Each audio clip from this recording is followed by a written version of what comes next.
We are back with Martin Sincak from Slovakia, who just won his round 2 feature match at YCS Prague. Martin, welcome. Yeah, thank you very much. I think it's the first time we had a Slovakian player in the feature match. Oh. But you said that it's not the first YCS for you guys, that No. you've been to a couple of events. No, we have been to a couple of events. A couple of years back, we went to the London. We went to the Germany in February, like 2 years back or so. Okay. So we've been traveling. Do you prefer Prague to these other places? Yeah, I think so because it's much closer to home and like the culture. So how long did it take you? You just took a train, or? Yep, we traveled by train. It took us 4 hours. I live in Bratislava. Well, a couple of my friends live further back in Slovakia, so it may be a little bit further for them. All right. Can you tell the guys at home, who some of them are watching from the US, some of them watching from Australia, like different parts of the world, what it's like in Slovakia? You said you have a smaller community? Yes, it is a smaller community. We don't have as much as a bigger tournaments because it is a smaller community, but we know each other very well, and that's why when we play test, it's so much easier. Yeah, I get that, yeah. It's like a big family, really. Yes, yes. And how many players are there, roughly?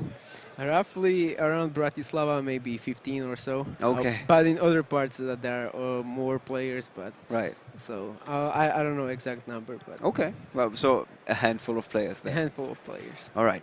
What was it like for you to be invited over to the feature match just now? It was quite surprising. I didn't expect it at all. Was it a lot of pressure, or is it? It was quite a lot of pressure, but it's like you have to think about it. So yeah. So and then you dropped the first game against the Satella Knights.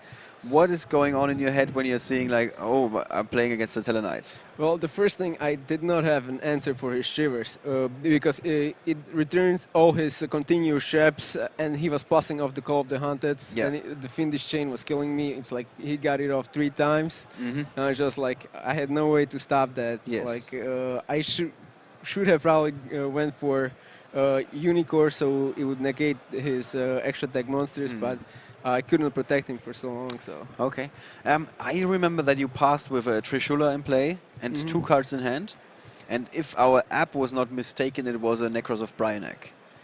Was it the second game? Or the first game still. I already used the Bryanek that turn, I think. Ah, okay, because I was wondering why you didn't search for Valkyrus.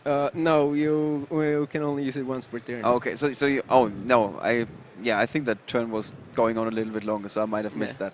I was wondering, like, did you miss that something? Okay, so, and how do you feel after losing the first game? Are you like extra nervous now, or?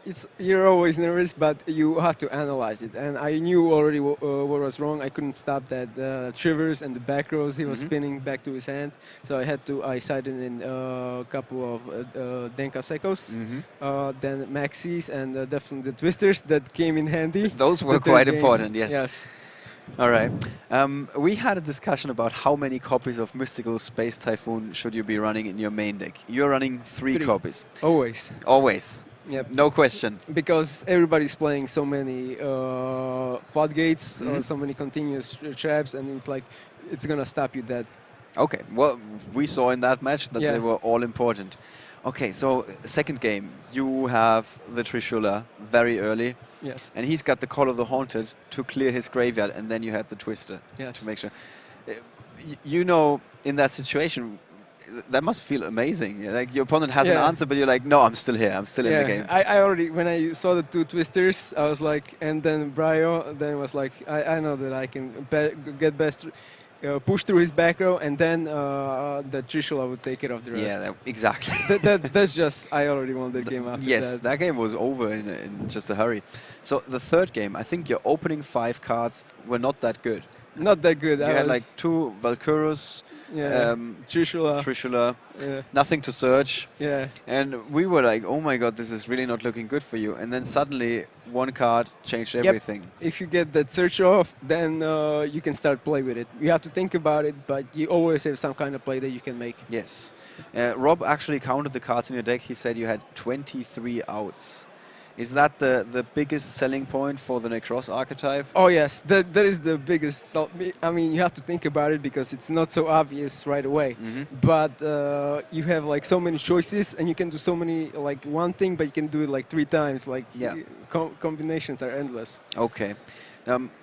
This is why you went with the deck for this tournament? Yes. Was there any other deck that you thought about running? No. 100%. I wanted this deck 100%. Okay. Very interesting. What about your friends? Are they all running Necross as well? No, my friends are running mixes. Some are playing Sarala Knights, some are playing Burning Abyss. Okay. I think few are playing Quillips, and some are playing some rogue decks. That's pretty good for you, because that means you can test against a lot of different decks. Correct. That is really good. All right. Last question. What's your goal for the weekend? We don't have any right now. We just want to get through this tournament, so I'm gonna continue pushing on, doing my best. So it's day 2 at this point in time. Yes. And then once we're in day 2, we might readjust the goal. Yes. All right. Thank you so much, Martin. Thank you. No Best problem. of luck for the rest of the day. Thank you very much. We might just see you again tomorrow. All right. I hope so. Yes, it would be nice. All right. Thank you.